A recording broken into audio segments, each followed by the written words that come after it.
રીતે તે ચાલી રહી છે। વહેલી સવારથી જ જે ચંડોળા તળાવમાં આવતા ગેરકાયદેસર બાંધકામો છે તેને જેસીબીથી તોડી પાડવામાં આવી રહ્યા છે। આ દ્રશ્યો છે કે જે આગળ ગેરકાયદેસર બાંધકામો, જે પાકા બાંધકામો જે બનાવવામાં આવ્યા છે અત્યારે હાલ જેસીબી મશીનથી તોડવામાં આવી રહ્યા છે। આ દ્રશ્યો જોઈ શકાય છે કે વહેલી સવારથી અત્યારે 250 થી વધુ ગેરકાયદેસર બાંધકામો છે કે જે કાચા મકાનોથી લઈ અને અલગ અલગ જે ઓરડીઓ અને ઝૂંપડીઓ બાંધવામાં આવી હતી તે તોડી પાડવામાં આવી છે અને હજી પણ મોડી સાંજ સુધી આ ગેરકાયદેસર જે બાંધકામો છે તેને તોડી પાડવામાં આવશે। આશરે 3000 જેટલા કાચા મકાનોથી લઈ અને આ ઝૂંપડીઓ છે તે વસવાટ અહીં કરવામાં આવી રહ્યા હતા। જે ખાસ ઘૂસણખોરી કરીને આવેલા બાંગ્લાદેશીઓને ખાસ અહીં આશરો છે કે જે આપવામાં આવતો હતો કે જે કુખ્યાત ગુનેગારો દ્વારા તે તમામના મકાન છે તે જમીન દોષ કરવામાં આવી રહ્યા છે। દ્રશ્યો જોઈ શકાય છે કે જે જોઈ શકાય છે કે કઈ રીતના મકાનો છે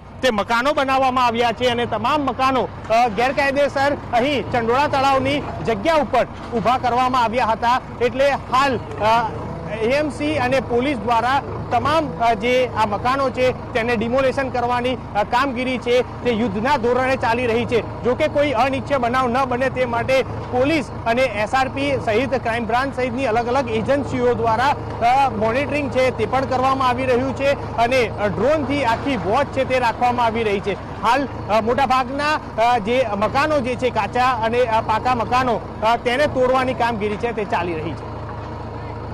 कैमरा पर्सन इमरान शेख साथ मिहिर सोनी, TV9 अहमदाबाद।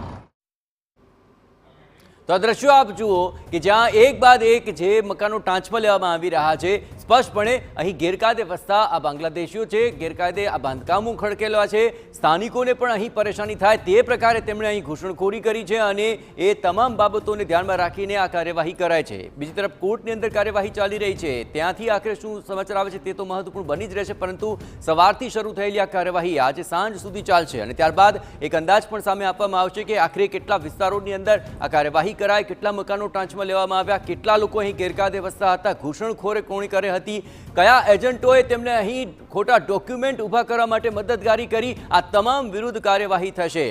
ખુદ પોલીસ કમિશનર પણ ત્યાં પહોંચ્યા અને આ આખી કાર્યવાહીની તેમણે સમીક્ષા કરી અને સ્પષ્ટપણે કહ્યું કે અહીંના સ્થાનિકો પણ ઈચ્છે છે કે જે ગેરકાયદે અહીં વસવાટ કરે છે તેમના વિરુદ્ધ કાર્યવાહી થાય, જેમણે ગેરકાયદે બાંધકામ કર્યા છે તેમના બાંધકામ તોડી પાડવામાં આવે, જે મકાનોની અંદર આ તમામ લોકો ખોટા ડોક્યુમેન્ટ બનાવીને ઘૂસણખોરી કરી રહ્યા છે તેમને મદદગારી કરનાર લોકો સામે પણ કાર્યવાહી થાય। તો શહેરના ઇતિહાસની આ સૌથી મોટી કાર્યવાહીની અમદાવાદવાસીઓ તેના સાક્ષી બની રહ્યા છે અને આ મિની બાંગ્લાદેશ પર દાદાનું બુલડોઝર જે ફરી વળ્યું છે। આ તસવીરો આપ જુઓ, એક બાદ એક અહીં મકાનો જે ટાંચમાં લેવામાં આવી રહ્યા છે, જેસીબીની મદદથી 60 જેટલા જેસીબીની મદદથી આ કાર્યવાહી ચાલી રહી છે અને અત્યાર સુધીમાં અનેક એવા મકાનો તોડી પાડવામાં આવે છે અને સાંજ સુધી આ કાર્યવાહી હાથ ધરાશે અને ત્યારબાદ એક તમામ બાબતોને લઈને માહિતી પણ આપવામાં આવશે તેવી જાણકારી અત્યારે મળી રહી છે।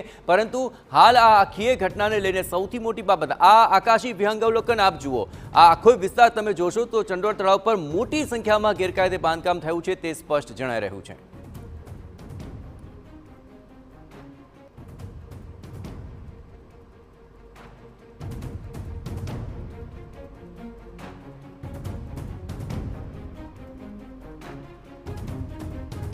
આ 5 તસવીરો આપણે બતાવી રહ્યા છીએ કે જે તસવીરોની અંદર આપ જોઈ રહ્યા છો કે સ્પષ્ટપણે આ આખા વિસ્તારોમાં ક્યાં ક્યાં ગેરકાયદે બાંધકામો હતા અને તેને લઈને આ મેગા ડેમોલિશન ચાલી રહ્યું છે। 60 જેટલા જેસીબીની મદદથી આ કાર્યવાહી સવારથી જ ચાલી રહી છે।